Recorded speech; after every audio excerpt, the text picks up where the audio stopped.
आज काशी वासियों ने जो मुझे प्यार दिया है, मैं इसके लिए बहुत ही अभिभूत हूं। मैं इस धरती को प्रणाम करता हूं, यहां की परंपरा को प्रणाम करता हूं। आज यहां आने के बाद मेरे मन में जो विचार आए, पहले मैं सोच रहा था कि भारतीय जनता पार्टी ने मुझे यहां भेजा है। फिर लगता है शायद मैं काशी जा रहा हूं, लेकिन आज यहां आने के बाद लगता है कि न मुझे किसी ने भेजा है, न मैं यहां आया हूं। मुझे तो मां गंगा ने बुलाया है और एक बालक जैसे अपनी मां की गोद में वापस आता है, वैसी मैं अनुभूति कर रहा हूं।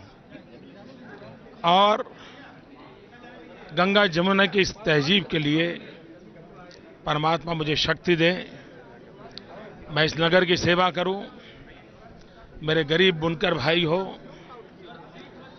काशी का सारे विश्व में एक स्पिरिचुअल कैपिटल के रूप में स्थान बने। और मेरा ये सौभाग्य रहा, मेरा जन्म वडनगर में हुआ। मुझे प्रारंभिक जीवन में कार्य करने का अवसर वडोदरा में मिला और आज मां की गोद में वाराणसी में वापस आया हूं। मैं जिस गांव में जन्मा, वडनगर, वो भी शिव का बहुत बड़ा तीर्थ है। वहां के शिव भक्त नागर कम्युनिटी काशी में भी बहुत बड़ी मात्रा में रहती है। लेकिन सबसे बड़ी बात है कि जब ह्वेन सांग आए थे, चाइनीज फिलोसोफर, वो मेरे गांव में बहुत समय तक रहे थे। और ह्वेन सांग ने लिखा है कि उस समय बुद्ध भिक्षुओं का बहुत बड़ा हॉस्टल वडनगर में था और बुद्ध भिक्षुओं की ट्रेनिंग का बहुत बड़ा वो सेंटर था। लोग मानते थे कि बुद्ध सिर्फ ईस्ट में थे, लेकिन मेरा गांव कहता है कि बुद्ध वेस्ट में भी थे।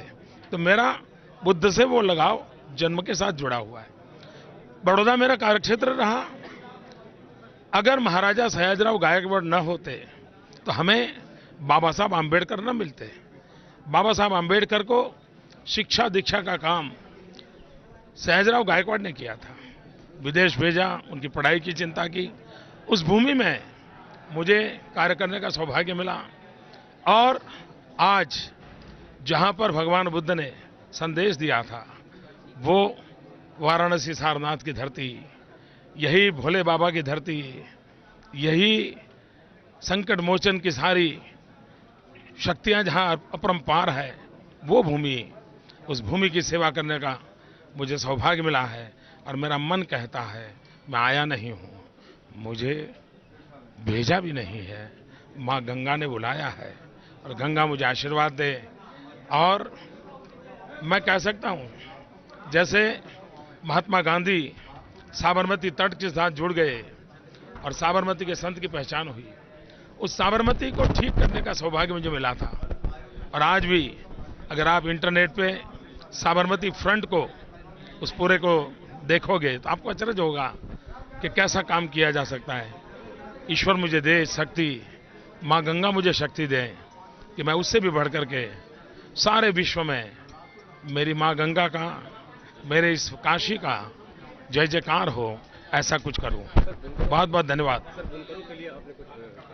देखिए, मैं मानता हूं टेक्नोलॉजी अपग्रेडेशन करना होगा, ब्रांडिंग करना होगा। और आज दुनिया में एक बहुत बड़ा होलिस्टिक हेल्थ केयर का अप्रोच चला है और इसलिए इस प्रकार के कपड़ों की दुनिया में बहुत बड़ी मांग है।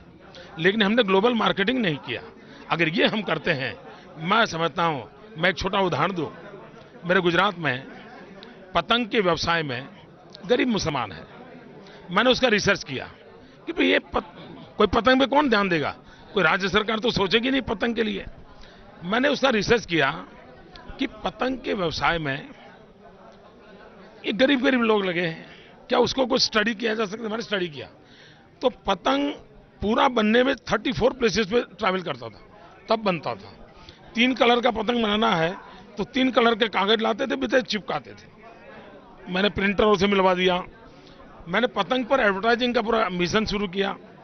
जो पतंग का बिजनेस मेरे गुजरात में 2002-03 में 35 करोड़ का था, आज वो 700 करोड़ का है।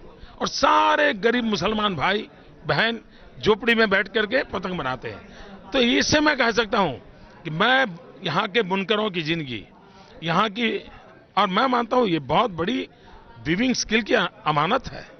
उसके लिए technology upgradation, branding, marketing, designing, ये सारे सपोर्ट बेस अगर खड़े हो जाए, मैं नहीं मानता हूं कि मेरा काशी का बुनकर चाइना से मुकाबला न कर सके। सर, आपने एक इंटरव्यू में कहा था कि बनारस जाऊंगा तो वहाँ के मुसलमानों से मुझे रूबरू होगा तो प्यार हो जाएगा।